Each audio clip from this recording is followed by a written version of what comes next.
ठीक है, अवध बिहारी चौधरी बिहार विधानसभा के अध्यक्ष हैं, लेकिन पार्टी तोड़ने की, जनता दल को तोड़ने की अगर उन्होंने कोशिश की तो गवर्नर केंद्र सरकार का है। इसलिए आप गौर कर रहे होंगे लालू प्रसाद बिल्कुल चुप हैं और तेजस्वी भी चुप हैं। उन लोगों की तरफ से ऐसा कोई बयान नहीं आ रहा है जो बयान नीतीश कुमार के लिए बहाना बन जाए और वो गठबंधन को तोड़कर छोड़कर एनडीए की ओर लौटे। अच्छे दिन के संकेत हैं आरजेडी के लिए बिहार में, इंडिया अलायंस के लिए। तो लालू प्रसाद शायद यही गाना गाएंगे, खिलौना जानकर तुम तो मेरा दिल तोड़ जाते हो, मुझे इस हाल में किसी। जो गठबंधन, जो पार्टी एक बड़ी ताकत के रूप में उभरने वाली है, वो जल्दबाजी में ऐसा निर्णय लेगी भला क्या? जब तक सीट शेयरिंग का फॉर्मूला तय नहीं हो जाता है, नीतीश कुमार को इस तरह की अटकलबाजियों से लाभ होना है। सारे भेद खुल गए, राजदार ना रहा, जिंदगी हमें तेरा। भाजपा के पास कौन कौन विकल्प? अगर तेजस्वी यादव को गिरफ्तार किया जा सकता है तो उनके राजनीतिक उत्तराधिकारी के रूप में उनकी पत्नी को सामने लाया जा सकता है, जैसे डिप्पल। भाजपा अपने सांसदों का टिकट काट सकती है, लोकसभा के साथ ही बिहार विधानसभा का चुनाव करा लिया जाए। तो अगर नीतीश कुमार ऐसा भाजपा के साथ मिलकर करते हैं तो केंद्र में सरकार बनाने के साथ साथ बिहार में भी बहुमत। अयोध्या में राम मंदिर का उद्घाटन, लोकार्पण होने वाला है। भाजपा इसे भुनाने की पूरी तैयारी कर रही है। भाजपा इवेंट मैनेजमेंट करना जानती है। नमस्कार, मैं हूं विभेश त्रिवेदी और आप देखना शुरू कर चुके हैं जनता चौक लाइव। अब मीडिया के कुछ साथी ये कह रहे हैं कि लालू प्रसाद दबाव बना रहे हैं अपने बेटे तेजस्वी यादव को मुख्यमंत्री बनाने के लिए, वे चेतावनी दे रहे हैं। बात यह भी कही जा रही है लालू प्रसाद जेडीयू को तोड़ने का डिस्परेट निर्णय ले सकते हैं, अटैक कर सकते हैं। तो मैं आपसे पूछता हूं, क्या लालू प्रसाद इतने नासमझ हो गए हैं? क्या वो वास्तव में इतनी जल्दबाजी में हैं? वो क्या वास्तव में बेचैन हैं? आप गौर से देखें, मैंने दोनों सर्वे रिपोर्ट की चर्चा की आपसे। एक सर्वे रिपोर्ट में, इंडिया टीवी के सर्वे रिपोर्ट में आरजेडी को 7 सीटें मिल रही हैं। कहने का मतलब यह है कि आरजेडी का खाता खुल रहा है अंतराल के बाद। 7 सांसद लोकसभा में जाएंगे तो आरजेडी क्यों जल्दबाजी करेगी? उनके 7 सांसद ही, मान लिया कम से कम 7 सांसद ही जीते हैं। और एबीपी न्यूज चीफ वोटर के सर्वे रिपोर्ट में है, इंडिया गठबंधन को दिखाया जा रहा है 21 से 23 सीट। तो यहां भी आरजेडी इमर्ज कर रही है। तो लालू प्रसाद क्यों ऐसी बेताबी दिखाएंगे?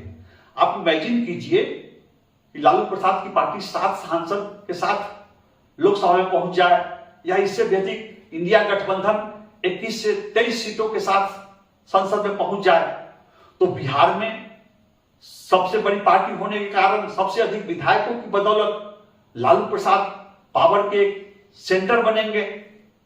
तो वो अपने बेटे के पैरों में क्यों कुल्हाड़ी मारेंगे? सीटें जब संसद में बढ़ेंगी तो उसकी बदौलत बहुत बड़े आत्मविश्वास के साथ, कॉन्फिडेंस के साथ आरजेडी और इंडिया अलायंस के लोग विधानसभा चुनाव 2025 में उतरेंगे। तो वो क्यों बीच में परेशान करेंगे? और दूसरी बात है, नीतीश कुमार अस्वस्थ भी चल रहे हैं, उनकी याददाश्त भी कमजोर पड़ रही है, उनका बॉडी लैंग्वेज असंतुलित हो रहा है। तो Lalu Prasad wait and watch में हो सकते हैं, रह सकते हैं। अभी उनका लड़का डिप्टी सीएम है, दूसरा लड़का मिनिस्टर है और उनके पार्टी के कई लोग मंत्री हैं। तो ये वो क्यों खोना चाहेंगे? वो क्यों जिद करेंगे कि मेरे बेटे को तुरंत मुख्यमंत्री पद की शपथ दिलाई जाए? वो जानते हैं, ठीक है, अवध बिहारी चौधरी बिहार विधानसभा के अध्यक्ष हैं, लेकिन पार्टी तोड़ने की, जनता दल को तोड़ने की अगर उन्होंने कोशिश की तो गवर्नर केंद्र सरकार का है। अगर नीतीश कुमार एनडीए से हाथ मिला लेते हैं तो इतना आसान नहीं होगा जनता दल को तोड़ना। तो लालू प्रसाद ऐसी कोई हरकत क्यों करेंगे जिससे नीतीश कुमार को बहाना मिल जाए? इसलिए आप गौर कर रहे होंगे लालू प्रसाद बिल्कुल चुप हैं और तेजस्वी भी चुप हैं। उन लोगों की तरफ से ऐसा कोई बयान नहीं आ रहा है जो बयान नीतीश कुमार के लिए बहाना बन जाए और वो गठबंधन को तोड़कर छोड़कर एनडीए की ओर लौटे। राजद के लिए और कई संभावनाएं हैं। अगर लालू प्रसाद अभी नीतीश कुमार को नाराज कर देंगे तो मीसा भारती का जो सपना है लोकसभा में पहुंचने का, पाटलिपुत्र की सीट से वो हार जाती रही है रामकृपाल यादव से। सर्वे रिपोर्ट बता रहा है कि रामकृपाल यादव हार रहे हैं। तो उम्मीदवार मीसा भारती हो या रोहिणी आचार्य हो, उनके घर से एक कैंडिडेट की मौजूदगी हो जाएगी पार्लियामेंट में। तो ऐसे मौके को लालू प्रसाद अपने हाथ से क्यों जाने दें? तो अभी अच्छे दिन के संकेत हैं आरजेडी के लिए बिहार में, इंडिया अलायंस के लिए, और इस मौके को लालू प्रसाद अपने हाथ से गंवाना नहीं चाहेंगे। वे अपने बेटे के पैर पर कुल्हाड़ी नहीं मारेंगे, उसके रास्ते में खाई नहीं खोदेंगे। इस सब के बावजूद लालू प्रसाद सावधान हैं, ऐसा कोई मौका नहीं दे रहे हैं। लेकिन नीतीश कुमार की फितरत रही है पलटी मारने की। तो अगर वो छोड़कर जाते हैं तो लालू प्रसाद शायद यही गाना गाएंगे, खिलौना जानकर तुम तो मेरा दिल तोड़ जाते हो, मुझे इस हाल में किसके सहारे छोड़ जाते हो। खुदा का वास्ता देकर मना लूं दूर हूं लेकिन, तुम्हारा रास्ता मैं रोक लूं मजबूर हूं लेकिन, कि मैं चल भी नहीं सकता और तुम तो दौड़ जाते हो। और क्या कर सकते हैं लालू प्रसाद? अब मैं मीडिया की हास्यास्पद अटकलबाजी की ओर आता हूं। मीडिया के भाई कह रहे हैं कि लालू प्रसाद डिस्पेरेट अटैक करेंगे। ये उनकी अपनी अटकलबाजी है। लालू प्रसाद ऐसा कदापि नहीं करें। मैं अपने दर्शकों से पूछना चाहता हूं कि जो गठबंधन, जो पार्टी एक बड़ी ताकत के रूप में उभरने वाली है, वो जल्दबाजी में ऐसा निर्णय लेगी भला क्या? अब सवाल उठता है कि अगर ये मीडिया द्वारा उठाया गया, उछाला गया शगुफा है, तो लालू और नीतीश आगे आकर इसे समाप्त क्यों नहीं करते हैं? इस तमाशे को बंद क्यों नहीं कराते हैं? इनडायरेक्ट वे में, अप्रत्यक्ष रूप से इसको हवा क्यों दिया जा रहा है? तो क्या यह नीतीश कुमार की रणनीति तो नहीं है कि एक साथ हम कांग्रेस पर भी दबाव बनाएं, आरजेडी पर भी दबाव बनाएं, लेफ्ट पर भी दबाव बनाएं? जो उनका अपमान दिल्ली में हो गया है, नीतीश कुमार दबाव बना रहे हैं। अब जब बात इतनी चली है कि नीतीश कुमार जा सकते हैं, तो ये अनिश्चितता की स्थिति अभी रहेगी, बरकरार रहेगी अगले 1 महीने तक, जब तक सीट शेयरिंग का फॉर्मूला तय नहीं हो जाता है। नीतीश कुमार को इस तरह की अटकलबाजियों से लाभ होना है। इसलिए आप गौर करेंगे कि पटना से दिल्ली तक मीडिया के चैनल रोज अपना टीआरपी बढ़ाने के लिए इस तरह की खबरें ला रही है। और मैं आपको बताऊं कि इस तरह की अटकलबाजियों से जनता दलियों के सांसदों में खुशी है, आशा की किरण दिखाई दे रही उन्हें कि अगर हम बीजेपी की ओर जाते हैं तो हमारी सीटों की संख्या बढ़ जाएगी। एक और सांसद है, वैशाली की सांसद है, लोजपा सांसद, उन्हें डर है कि चिराग पासवान उनका टिकट काट लेंगे। चिराग पासवान को दुख है कि उनके दल में विभाजन कराने में बीना देवी के पति दिनेश सिंह की बड़ी भूमिका थी। तो अब बीना देवी के समर्थकों को उम्मीद है कि अगर चिराग पासवान ने टिकट नहीं दिया बीना देवी को, तो दिनेश प्रसाद सिंह जेडीयू टिकट हासिल कर लेंगे अपने पत्नी के लिए। अगर जेडीयू फिर से एनडीए गठबंधन में शामिल हो जाए तो इतने अच्छे रिश्ते हैं, दिनेश प्रसाद सिंह की इतनी निकटता है नीतीश कुमार से, वो एक टिकट वैशाली का ले सकते हैं। दूसरी ओर इन अटकलबाजियों से, जेडीयू की वापसी की चर्चाओं से चिराग पासवान के खेमे में बेचैनी है, परेशानी है कि अगर जेडीयू गठबंधन में शामिल हो जाए तो हमारे सीट कम सकते हैं, सीट शेयरिंग में हमको कम सीट मिल सकती है। असमंजस में जीतन राम मांझी की भी पार्टी है कि हम सीट शेयरिंग में हमको परेशानी होगी। पशुपति कुमार पारस की पार्टी को पर्याप्त सीट नहीं मिलेंगे, तो इनकी बेचैनी है। कांग्रेस भले ही मना रही है नीतीश कुमार को, समझा रही है कि आपको मैं संयोजक बना सकता हूं, जो चर्चा है, लेकिन बिहार कांग्रेस के नेता वो खुश हैं कि अगर नीतीश इधर चले जाते हैं एनडीए की ओर, तो उनको कांग्रेस टिकट पर चुनाव लड़ने का मौका मिल सकता है। कांग्रेस को बिहार में अधिक सीट मिलती है। अब उनको कौन समझाए कि इस अधिक सीट मिलने से, टिकट मिलने से कुछ नहीं होता है। चुनाव जीतने का समीकरण है, अगर नीतीश कुमार इधर रहेंगे तो इंडिया गठबंधन मजबूत नजर आएगा, नीतीश कुमार ही चले जाएंगे तो टिकट चाहे कोई ले ले, जीतने की गारंटी नहीं होगी। तो अगर नीतीश कुमार चले ही जाते हैं तब क्या होगा? तब एक बार फिर से कहने वाले यही कहेंगे, जो जिंदगी की राह में बने थे मेरे हमसफर, वो मेरे दोस्त तुम ही थे, तुम ही तो थे, सारे भेद खुल गए, राजदार ना रहा, जिंदगी हमें तेरा एतबार ना रहा। मित्रों, राजनीति में किसका एतबार किया जाए? किसी पर किसी का एतबार नहीं है। और रही बात नीतीश कुमार की, तो उन पर किसका एतबार होगा?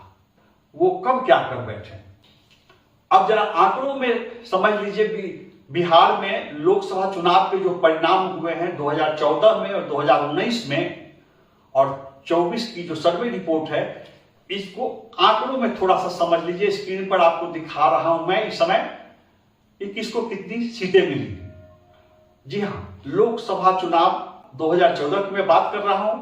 आपको याद होगा कि जेडीयू अलग पार्टी के रूप में चुनाव लड़ी थी, किसी गठबंधन में शामिल नहीं थी।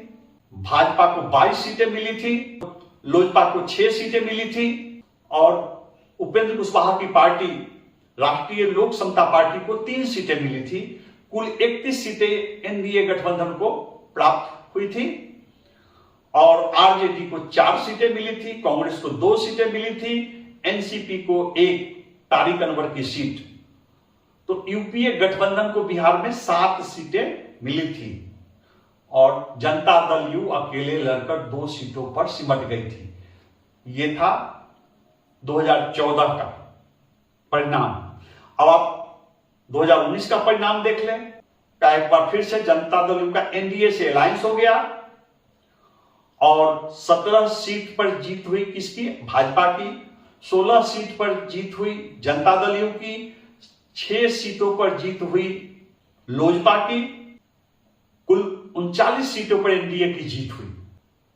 आरजेडी का खाता नहीं खुला, कांग्रेस को 1 सीट पर सफलता मिली। तो यह था 2019 का रिजल्ट। अब बताया जा रहा है इंडिया टीवी के रिपोर्ट में कि भाजपा को 20 सीट मिल सकती है, लोजपा को 2 सीट और 1-1 सीट पशुपति पारस और जीतन राम मांझी की पार्टी को, कुल मिलाकर 24 सीट एनडीए गठबंधन को। दूसरी ओर 7 सीट आरजेडी को, 7 सीट जेडीयू को, 2 सीट कांग्रेस को। यह इंडिया टीवी का अनुमान है। इंडिया टीवी के सर्वे रिपोर्ट में भविष्यवाणी की गई है।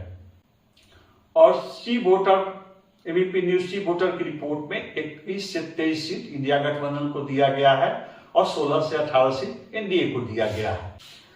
बीच बीच में नीतीश कुमार खुद ही कुछ ऐसा करते रहते हैं। अभी हाल में अटल जी को श्रद्धांजलि देते समय उन्होंने भाजपा से अपने पुराने रिश्ते की बात की, फिर वे अरुण जेटली की प्रतिमा पर पुष्पांजलि अर्पित करने गए। और कई बार तो ऐसा भी होता है कि तेजस्वी यादव उनके बगल में होते हैं और वे भाषण दे रहे होते हैं कि 2005 से पहले क्या स्थिति थी, आप लोगों को याद है ना। तो तेजस्वी के सामने ही लालू राबड़ी सरकार की अप्रत्यक्ष प्रत्यक्ष आलोचना करते रहते हैं। ये नीतीश कुमार का अंदाज है। ऐसा वे सहयोगी दलों पर अंकुश रखने के लिए करते रहते हैं। अब आप सोच रहे होंगे कि भाजपा क्या हाथ पर हाथ लेकर बैठी है? भाजपा के पास कौन कौन विकल्प है? भाजपा क्या क्या कर सकती है? तो मैं आपको बताऊं कि आरजेडी जो ये बड़ी शक्ति के रूप में इमर्ज कर रही है, तो एक बार फिर से केंद्रीय एजेंसियों को सक्रिय किया जा सकता है। जी हां, सीबीआई, ईडी, इनको तेजस्वी यादव के पीछे लगाया जा सकता है। बल्कि पहले से ये एजेंसियां लगी हुई हैं और तेजस्वी यादव भ्रष्टाचार के आरोपों में घिरे हुए हैं। ईडी की कार्रवाई चल रही है। अटकलबाजी यह भी है कि तेजस्वी यादव को गिरफ्तार किया जा सकता है, लेकिन उसके बाद क्या होगा? अगर तेजस्वी यादव को गिरफ्तार किया जा सकता है तो उनके राजनीतिक उत्तराधिकारी के रूप में उनकी पत्नी को सामने लाया जा सकता है। जैसे डिम्पल यादव अखिलेश यादव की वाइफ यूपी की राजनीति में है, तेजस्वी यादव की वाइफ पढ़ी लिखी महिला है, उनको लाया जा सकता है। और तेजस्वी यादव पर कार्रवाई अगर हुई तो लालू प्रसाद का जो अपना वोट बैंक है, आधार बैंक है, उसमें उनके परिवार के प्रति सहानुभूति भी बढ़ सकती है, यह नहीं भूलना चाहिए। दूसरी बात, तेजस्वी यादव की बहनें निशा यादव, रोहिणी आचार्य राजनीति में सक्रिय हो सकती हैं। और लालू प्रसाद ऑपरेशन के बाद खुद भी अब स्वस्थ हो गए, निरोग हो गए हैं। कहने वाले लोग तो यह भी कहते हैं कि वे नीतीश कुमार से ज्यादा एक्टिव नजर आते हैं। दूसरी बात यह हो सकती है भाजपा अपने सांसदों का टिकट काट सकती है। जी हाँ, सर्वे रिपोर्ट में जिन लोगों के बारे में ये खबर आएगी कि हाँ उनके खिलाफ क्षेत्र में माहौल ठीक नहीं है, जनता में वोटर में नाराजगी है, तो भाजपा एंटी इनकम्बेंसी को टालने के लिए टिकट काट सकती है, प्रत्याशी बदल सकती है। भाजपा एक बार फिर से नीतीश कुमार के सामने सीएम पद का लॉलीपॉप पेश कर सकती है। जी हाँ, प्लेट में मुख्यमंत्री पद की पेशकश कर सकती है उनके सामने में, क्योंकि भाजपा के लिए जरूरी है लोकसभा चुनाव में बिहार में क्लीन स्वीप, ताकि वे अधिक मजबूती से बिहार विधानसभा चुनाव में अपनी दावेदारी पेश कर सके। भाजपा ओबीसी कार्ड भी खेल रही है और आगे भी खेलेगी, क्योंकि भाजपा को यह मजबूरी नहीं है कि मुसलमानों को टिकट दिया जाए, तो उसके बदले में भाजपा अधिक संख्या में अति पिछड़ी जातियों को टिकट दे सकती है, ऑब्लाइज कर सकती है। और जो जातीय सर्वेक्षण में, जातीय जनगणना में जो रिपोर्ट आई, उसमें कई जातियों को धार्मिक, वैश्य सहित और कई जातियों की शिकायत है कि कुर्मी की आबादी बढ़ाकर दिखाई गई, यादव की आबादी बढ़ाकर दिखाई गई, मुस्लिम की आबादी बढ़ाकर दिखाई गई, और हम लोग की जातियों की आबादी कम करके दिखाई गई है। कई जातियों में नाराजगी है, तो ऐसी जातियों में भाजपा ओबीसी कार्ड खेलते हुए छोटी छोटी जातियों को टिकट दे करके ऑब्लाइज कर सकती है। हाल में जो कई राज्यों के चुनाव परिणाम आए, भाजपा ने राजस्थान में ब्राह्मण मुख्यमंत्री को शपथ दिलाया और भाजपा के 3 ब्राह्मण डिप्टी सीएम हैं, तो भाजपा इसे भी भुनाएगी। भाजपा ने मध्य प्रदेश में ओबीसी कार्ड खेला, वहां मोहन यादव को मुख्यमंत्री पद की शपथ दिलाई गई, तो भाजपा बिहार में भी भुनाना चाहेगी। और जहां पर यादव कैंडिडेट नहीं होंगे आरजेडी के, वहां यादवों का वोट लेने की कोशिश करेगी भाजपा। अब एक अटकलबाजी जो चल रही है कि हम बिहार विधानसभा को भंग कराया जा सकता है, तो नीतीश कुमार क्या इस विकल्प पर विचार कर सकते हैं कि बिहार विधानसभा को भंग कराकर लोकसभा के साथ ही बिहार विधानसभा का चुनाव करा लिया जाए। तो अगर नीतीश कुमार ऐसा भाजपा के साथ मिलकर करते हैं, तो केंद्र में सरकार बनाने के साथ साथ बिहार में भी बहुमत हासिल की जा सकती है। और इस बार नीतीश कुमार पहले से अधिक सतर्क हो सकते हैं। पिछली बार उनको 45 सीट पर ही अटकना पड़ा था, इस बार अपने सीटों की संख्या वे सुधार सकते हैं। लेकिन अगर नीतीश कुमार यह सोचेंगे कि वो बिहार विधानसभा भंग करने की सिफारिश कर दें और इंडिया अलायंस के साथ वो बिहार विधानसभा चुनाव में उतरे, तो उनको घाटा हो सकता है, क्योंकि केंद्र में तो बीजेपी की सरकार बनती हुई दिख रही है, एक बार फिर से एनडीए की सरकार बनती हुई दिख रही है। तो उसके साथ साथ कहीं ऐसा ना हो कि बिहार में भी कुछ स्थिति अच्छी हो जाए, तो नीतीश कुमार यह खतरा मोल नहीं लेंगे। अगर ऐसी स्थिति आएगी, सबसे खराब स्थिति भी होगी, तो वो तब होगी जब नीतीश कुमार एनडीए से तालमेल करेंगे। ऐसे एक साल पहले वो सिगरेट के आखिरी कश तक, जैसे लोग मजा लेते हैं सिगरेट पीने वाले, वो सत्ता का आनंद लेना चाहेंगे, बीच में चुनाव में जाना नहीं चाहेंगे। चुनाव में अभी वक्त है। इस बीच अयोध्या में राम मंदिर का उद्घाटन, लोकार्पण होने वाला है। भाजपा इसे भुनाने की पूरी तैयारी कर रही है। भाजपा इवेंट मैनेजमेंट करना जानती है और गांव-गांव में, शहर-शहर में मंदिर के उद्घाटन के अवसर पर धार्मिक अनुष्ठान कराए जाएंगे। तो भाजपा ओबीसी कार्ड खेल सकती है, भाजपा राम मंदिर मामले को भुनाएगी। तो अगर मोदी के पक्ष में हवा चलेगी, नीतीश कुमार बिहार विधानसभा को भंग कराने की सिफारिश कदापि नहीं करेंगे, ऐसा खतरा वो मोल नहीं लेंगे। मैंने अपनी ओर से आपको जानकारी दी कि किन परिस्थितियों में नीतीश कुमार के पलटी मारने की अटकलबाजी चल रही है। उनके इस्तीफे और फिर से शपथ ग्रहण की अटकलबाजी चल रही है कि इसकी क्या स्थिति है, मैंने विस्तार से बताया। मैं आगे भी आपके लिए ऐसी ही रोचक खबरें, विश्लेषण लेकर आता रहूंगा। आपसे आग्रह है कि आप मेरे चैनल जनता चौक लाइव को लाइक करें, सब्सक्राइब करें और इसे अधिक से अधिक वायरल करें ताकि मेरा मनोबल बढ़े और मैं आगे अच्छी खबरें लेकर आता रहूं। और आपसे आग्रह है कि अगर आपका कोई सुझाव है, मेरे इस विश्लेषण से आगे भी कुछ आप जानकारी देना चाहते हैं, तो आप मुझे मैसेज दें, तो आप कमेंट करें ताकि मैं आगे इसमें आगे की कड़ी लेकर आऊं और अच्छी खबर लेकर आऊं। नमस्कार।